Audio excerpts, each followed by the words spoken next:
우리 옆에 분 앞에 분과 인사 나눴으면 좋겠어요. 사랑하고 축복합니다. 이렇게 인사 나누겠습니다. 사랑하고 축복합니다. 제가 사실 믿음이 없었습니다. 폭우가 온다고 그래서 한 절반 오실 줄 알았습니다. 귀한 자리를 사모하며 나아가고는 여러분 가운데 하나님의 놀라우신 은혜가 있으실 줄 믿습니다. 제가 예전에 말씀드린 적이 있어요. 교회 오는 시간도 예배고 준비하는 마음도 예배라고요.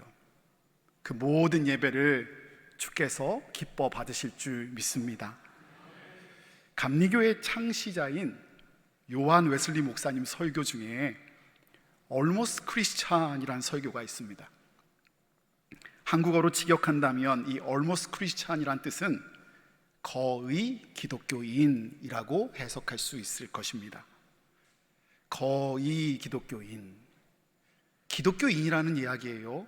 기독교인이 아니라는 말입니까? 그러면 또 이 기독교인, 거의 기독교인은 어떤 사람일까 묻게 됩니다. 웨슬리 목사님이 스스로 말하기를 이 사람들은 어떤 사람이냐? 경건의 외향은 가지고 있고 귀하가 되면 선한 행위도 하는데 게다가 성경에 대한 지식도 많은데 우리가 은혜 받을 때에 하나님께서 구원받을 때에 하나님의 은혜로 구원받음에도 불구하고 그 은혜에 대한 감격과 감사는 사라져버린 채 마치 자신의 의로 구원받는 것이냐 은혜 대신 자신의 의를 자랑하며 그것을 드러내고 더 나아가 자기 옳음을 주장하며 남을 정죄하고 비난하는 사람이 바로 그렇게 살아가는 종교인이 그 거의 기독교인 Almost Christian이라고 웨슬리 목사님은 말하고 있습니다. 생각해 보세요. 얼마나 아까워요. 이렇게 열심히 있고요 열정이 있는데 거의라뇨. 열심 아무에게 있는 거 아니고요 다 경험해 보셨지만 열정 아무나 가질 수 있는 것 아니잖아요. 선한 마음, 도덕적인 성실 이 또한 아무나 가질 수 있는 것 아니잖아요. 그런데 온전한이 아닌 거의라는 말 너무 아쉽고 안타깝다라는 생각만 듭니다. 성경에 보면 웨슬리 목사님 말하고 있는 거의 크리스찬, 거의 기독교인 같은 사람들이 그렇게 아쉬운 사람들이 눈에 띄어요. 근데 그 대표적인 사람이 오늘 본문 말씀에 등장하는데요 그 사람이 바로 돌아온 탕자의 비유 속에 나오는 맏아들입니다. 맏아들요 우리가 잘 알다시피 맏아들은 둘째 아들과 달랐습니다. 아버지 마음을 아프게 하지도 않았고요 집을 떠나지도 않았어요. 둘째 아들처럼 재산을 축내지도 않았고요 게다가 성실하게 일하며 아버지 곁을 순종으로 지킨 좋은 아들이었습니다. 보세요. 오늘 본문 말씀 25절에 보면 맏아들의 등장도 멋지게 하잖아요. 뭐라고 했냐면 맏아들은 밭에 있다가 돌아왔다고요. 지금 동네 자기 집의 잔치가 시끌벅적한데 거기는 반짝반짝하고 멋진 옷을 입은 사람들로 가득한데요 맏아들은 지금 흙이 묻어 있고 땀에 절어 있는 옷을 입고 일하고 돌아온 거예요. 아니 이 정도면 만나면 칭찬해 줘야 하고요 저를 포함한 우리 모두가 어쩌면 대부분의 사람들이 맏아들한테 가서 배워야 하는 것 아닙니까? 그런데 그런 맏아들이 오늘 본문 말씀에 보면 마지막에 집 안에 있는 또 다른 탕자라고 그려져요. 20세기의 최고의 영성가로 불리는 유진 피터슨 목사님은요 그의 책 비유로 말하다에서 맏아들을 다음과 같이 표현하는데요 제가 읽어드릴게요. 맏아들은 삼중으로 잃어버린 아들이다. 그는 아버지로부터 자기 형제로부터 축하하는 공동체로부터 떨어져 나왔다. 어떠세요? 그렇게도 훌륭하고 성실하고 순종적이었던 그가 왜 아버지에게서 또 형제에게서 축하하는 공동체에서 이렇게 떨어져 나왔을까요? 이 마다들은 어떤 면에서 잃어버린 존재가 되어버린 것입니까? 안타까운 존재, 아쉬운 존재로 되어진 거냐는 거예요. 결론부터 말하자면 마다들에게는요, 열심과 성실, 경건과 외향, 그리고 도덕은 있었지만 almost 크리스천처럼 아버지의 뜻이 그의 마음 가운데 없었어요. 그게 문제였어요. 설교를 준비하면서 이 마다들에 대한 설교, 그리고 여러 글들을 찾아보고 또 보았어요.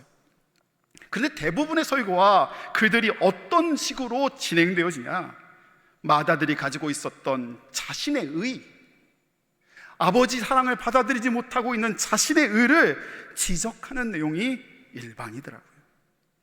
사실 저도 그렇게 설교했던 것 같아요. 틀린 말 아닌 것 같아요. 필요한 말이기도 해요. 그것이 지적돼야 자기 의가 아닌 하나님의 뜻, 아버지의 뜻이 온전히 이루어질 수 있기 때문이죠. 그런데요, 저는 좀 독특한 목사이긴 한 것 같아요. 이번 설교를 준비하는 과정에서 하나님이 전혀 다른 관점과 새로운 은혜를 제게 허락하시더라고요. 새로운 마음을 허락하셨어요. 한번 들어보세요. 우리 교회는요, 토요일 새벽 기도가 없어요. 그러면 저는 뭐 하냐? 저는 똑같은 시간에 교회에 나와요. 그래서 어제 새벽에 이 빈 예배당에서 여러분을 위해서 기도하고 또 설교문을 붙잡고 기도해요. 여러분, 놀라운 건요, 여러분 지난주에 여러분이 앉았던 자리하고요, 오늘 여러분이 앉은 자리가 거의 똑같은 거 아세요? 누가 미리 딱 앉아있으면 당황스러워. 내 자리인데. 그래서 어디 가냐? 멀리 가는 게 아니라 그 앞자리나 그 바로 뒷자리에 앉으세요. 그래서 이렇게 보면요, 거의 지난주랑 똑같아요. 그래서 목사는요, 앉으면 누가 왔고 누가 안 왔고가 금방 보여요. 어떻게 아셨지? 이런 게 아니라 당연히 보인다고요. 근데 여러분, 토요일 날 제 기도는 조금 독특해요. 그 여러분의 자리에 앉아서 기도해요. 그 자리에 앉아서 그 가정을 축복하고, 그 가정을 붙들고, 그 사람을 붙들고, 한 자리도 빠지지 않고 다 기도해요. 다 기도한 후 우리가 지금 6월 한 달 동안 계속 기도하고 있는 하나님의 목적인 한 영혼을 품고 기도하기 시작했어요. 그런데 그렇게 한참을 기도하는데 작정된 200여 명의 사람들, 그리고 작정하신 100여 명의 성도들 놓고서 막 기도하고 있는데 오늘 말씀 가운데 다른 마음, 이런 마음을 허락하시는 거예요. 아버지 집을 떠나 우리가 다시금 회복시켜야 할 둘째 아들 같은 한 영혼도 있지만, 교회 안에도, 아버지 집 안에도 하나님 마음을 잃고 다시금 우리가 찾아야 할 마다들 같은 영혼도 있겠구나라는 마음이 들어요. 잔치 자리가 있는데 여러 가지 이유와 상황 때문에 이 잔치에 함께하지 못하고 예배는 드리고 있지만 마음이 아파, 상처가 있어. 저기 마음을 두고 예배하고 있는 그런 찾아야 할, 돌봐야 할 영혼이 있겠다라는 마음을 주시더라고요. 용서하세요. 죄송합니다. 제가 그 마음을 몰랐습니다. 그 마음의 위로함, 그것을 바라보며 예수님은 아버지 되셔서 찾아가셨는데 그저 밖에서만 영혼 구원하자라는 말을 했을 뿐, 여러분의 찢겨지고 상처된 마음을 저와 우리 리더십들이 함께 돌보지 못한 게 죄송한 마음으로 찾아오더라고요. 하나님에게는 둘째 아들 같은 한 영혼이 목적도 삼으시지만요, 분명한 것은 아버지의 마음을 잃어가고 있는 마다들 역시 하나님의 목적이시더라고요. 하나님은요, 그 그들을 향하여 성령으로 위로하시기를 원해요. 지적하고 그 많은 설교들처럼 그게 잘못됐다라고 말하는 것만 하는 것이 아니라 회복되길 원하는 마음으로 찾아가셔서 그 마음의 영혼을 살리시기를 간절히 원하시고 계시다라는 사실입니다. 여러분, 이 사실이요, 저와 여러분에게 은혜요 복음이 되기를 원합니다. 그런 의미에서 저는 오늘 우리가 다시금 회복돼야 될, 마다들의 마음으로 다시금 회복돼야 될 세 가지 마음을 한번 살펴보려고 합니다. 마다들로서 첫 번째로 회복돼야 될 마음이 있습니다. 그 마음은 다름 아닌 아들의 마음이 회복되어야 합니다.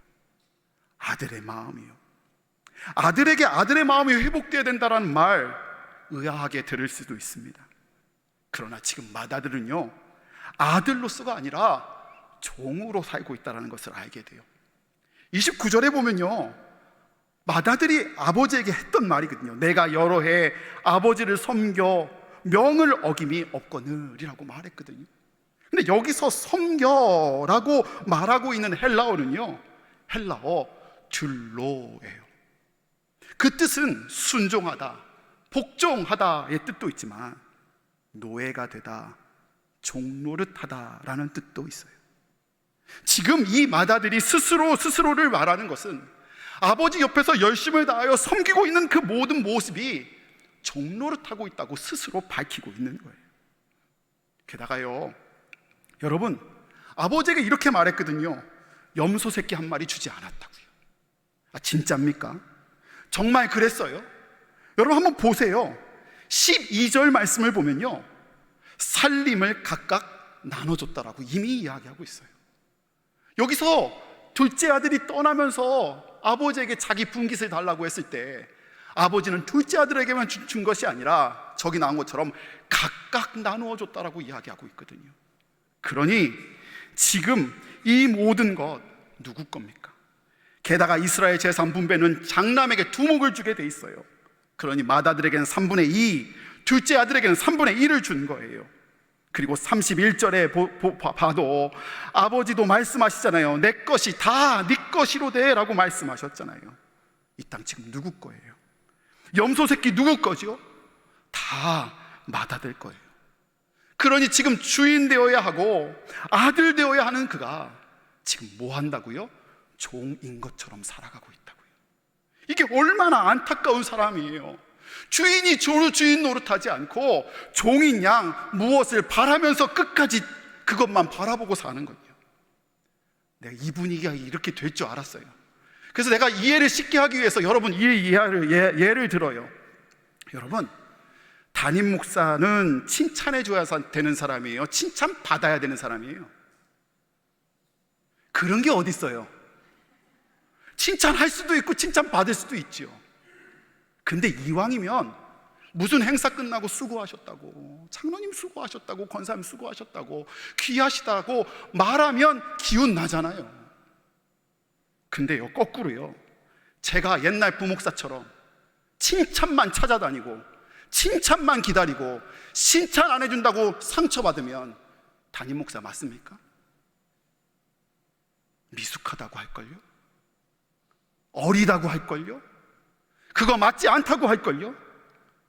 여러분, 그러면 담임 목사라는 그 다 직임을 빼고 여러분의 이름을 한번 넣어보세요. 장로님은 칭찬해 줘야 되는 사람입니까? 칭찬 받아야 하는 사람입니까? 권사님은 칭찬해 줘야 되는 사람입니까? 칭찬 받아야 되는 사람입니까?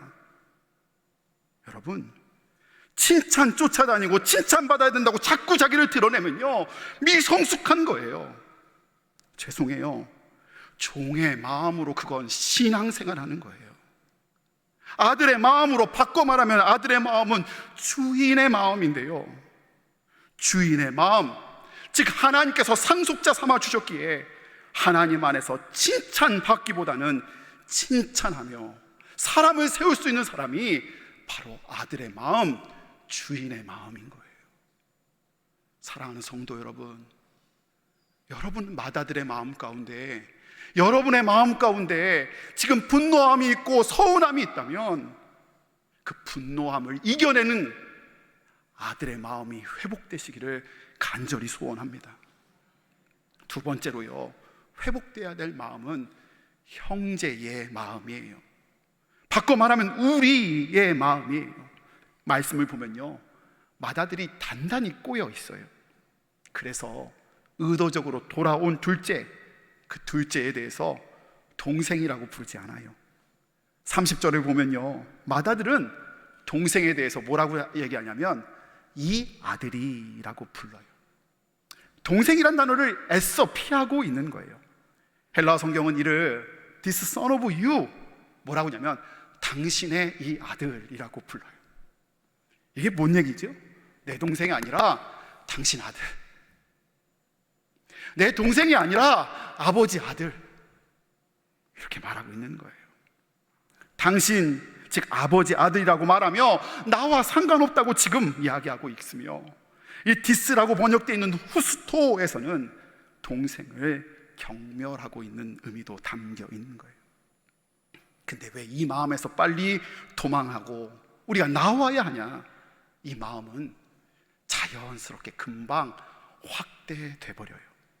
30절에 보면 아버지의 살림을 창녀들과 함께 삼켜버린 이 아들이 돌아왔다라고 이야기하고 있지요. 여러분, 저 이야기는, 저 의견은 맏아들의 생각일 뿐이에요. 이건 주관적인 맏아들의 이야기예요. 돌아온 둘째 아들과 첫째 아들은 지금 만난 경험도 없고요. 맞죠? 만났어요? 안 만났어요. 게다가 허랑방탕이란 단어를 앞쪽에서 설명하며 쓰고 있지만 예수님도 창녀와 함께 그것을 삼켰다고 직접적으로 말씀하지 않았어요. 이게 비난하는 마음의 무서움이에요. 이런 마음, 비난하는 마음에 묶여 살면요, 어느 순간 마음의 그 기차에 타고 내릴 수도 없고요, 가속이 붙어서 계속 내 마음 가운데 비난과 비평과 저런 마음으로 확대돼 버리는 거예요. 얼마나 위험한 마음이에요. 우리가 경험 다 해봤잖아요. 32절에 그런데 그런 마음으로 힘들어하는 맏아들에게 아버지가 찾아가셔서 이렇게 말씀하세요. 우리 32절의 말씀을 좀 함께 읽습니다. 시작. 이내 동생은 죽었다가 살아났으며 내가 잃었다가 얻었기로 우리가 즐거워하고 기뻐하는 것이 마땅하니라. 아멘. 내 동생은 무슨 이야기죠? 아버지가 말씀하시는 거예요. 네 동생이야. 내 아들만 되지만 네 동생이기도 해 라고 말하고 있고, 또 함께 우리가 즐거워하고 기뻐하는 것이라고, 우리가 가족임을 말하며 기뻐하는 것이 마땅하다라고 이야기하고 있는 거예요. 아버지가 우리에게 바라는 마음 뭐죠? 비난과 비평에서 벗어나 즐거움과 기쁨으로 함께 회복되어짐을 아버지 하나님은 바라고 계시다라는 말씀이에요. 사랑하는 여러분, 여러분에게 그 사랑이 회복되기를 원합니다. 마지막으로 궁극적으로 우리가 회복되어야 할 마음은요, 당연히 아버지의 마음, 하나님의 뜻입니다. 로이드 오길비는 하나님의 자서전이라는 그의 책에서 우리의 마음이 좀 체크되었으면 좋겠다라고 다음과 같이 이야기해요. 조금 길지만 의미 있는 거니까 한번 여러분 잘 들어보세요. 제가 읽어드릴게요. 우리가 맏아들이라는 것을 어떻게 알 수 있나? 예수님께서 이 맏아들을 통해서 우리에게 말씀하시는 내용을 가장 신랄하게 느껴보는 방법은 귀가하는 동생이 아버지의 포옹을 받기 전 도중에 형을 만났다면 어떤 일이 벌어졌겠는가 하고 상상해 보는 것이다. 어떻게 됐겠어요? 아버지 만나기 전에 큰형 맏아들을 만났다면요, 동생은 끝내 집으로 돌아오지 못하고 말았을 것이다. 맏아들이 아버지의 마음이 회복되지 못한다면, 우리에게 적용해서 우리의 마음이 아버지의 마음을 영영 회복하지 못한다면요, 수많은 둘째 아들들이 하나님 앞에 돌아올 수 없게 됩니다. 수많은 종교 활동을 하고요, 윤리적 도덕적 정의를 외친다 하고요, 윤리, 공의를 외치고 성경 구절과 교리를 말한다고 해도요, 아버지 마음 없는 마다들에게는 다시 사는 기쁨, 생명의 기쁨이 결코 없음을 말해주고 있는 것이죠. 이제 어떻게 하면 좋을까요? 제가 엊그제 있었던 저희 집 가정 얘기를 좀 해드릴게요. 설교 중에 가끔 등장하는 우리 집 두 아이, 이 두 아이는요, 그 공산당도 무서워한다는 중학교 2학년, 중학교 1학년입니다. 공산당이 우리나라를 남침하지 않는 이유가 중학교 2학년, 1학년을 파악하지 못해서 그런다는 얘기도 있더라고요. 질풍노도의 시기를 겪고 있는 아이들이 자신의 결정이 아닌 아버지의 목회지를 따라 제주에 내려왔어요. 작년 말 이야기죠. 새로운 학교, 새로운 환경에 적응하는 것이 그들에게 쉽고 즐거운 일만은 아니었을 거예요. 그동안 살펴봤더니 나름의 부침도 있었을 텐데, 제가 바쁘다는 핑계로, 분주하다는 핑계로 여러모로 살펴보지 못해줬던 것 같아요. 근데 그런 모습을 보며 제 마음은, 또 아내의 마음은 어땠겠어요?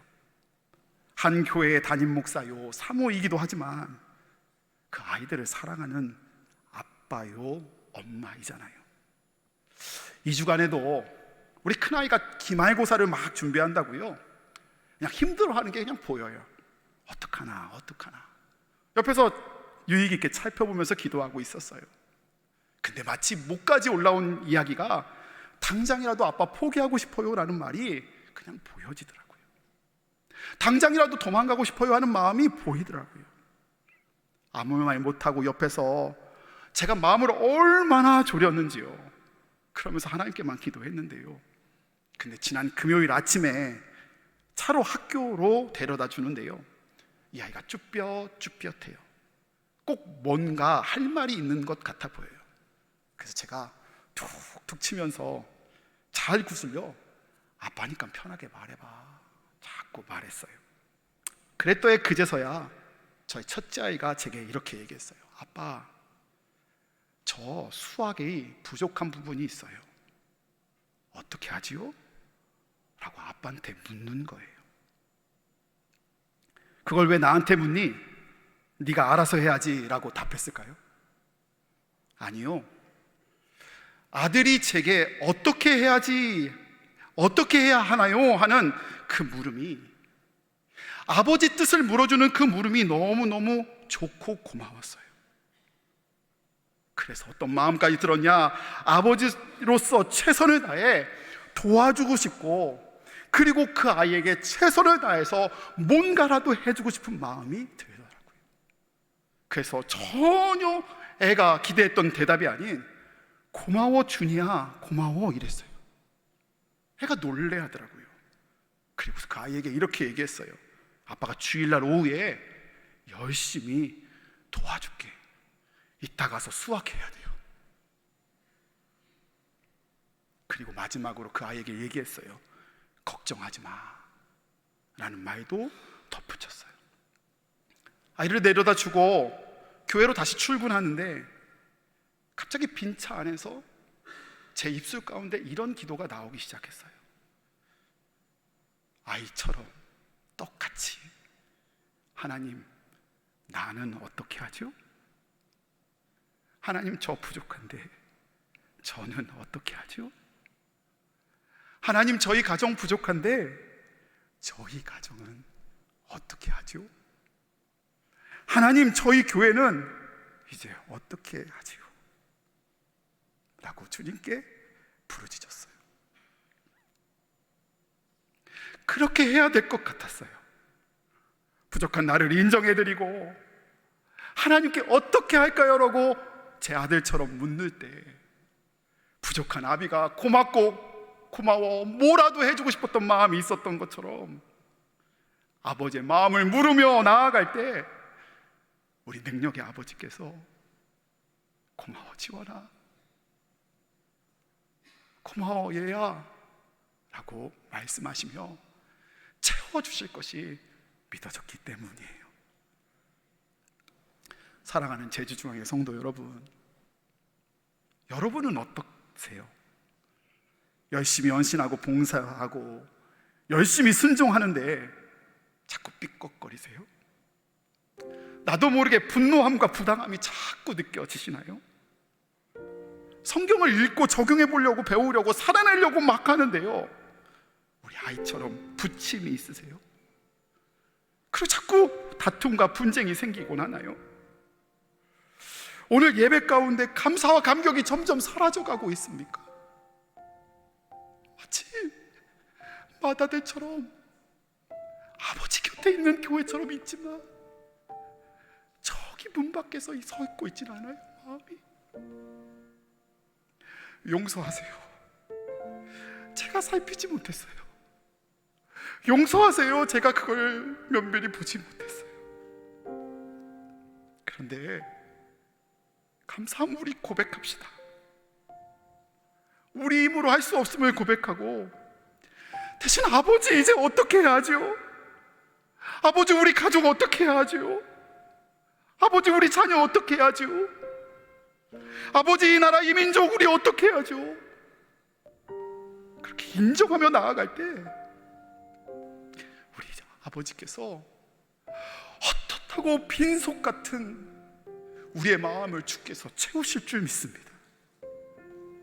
아버지께서 그로 인해 다시금 기쁨을 허락하시고 부족한 우리로 생명 살리는 도구로 주님께서 사용하여 주실 줄 믿습니다. 우리 이 시간에 그 하나님의 이름을 부르며 함께 찬양하고 결단하며 기도하며 나아가길 원합니다.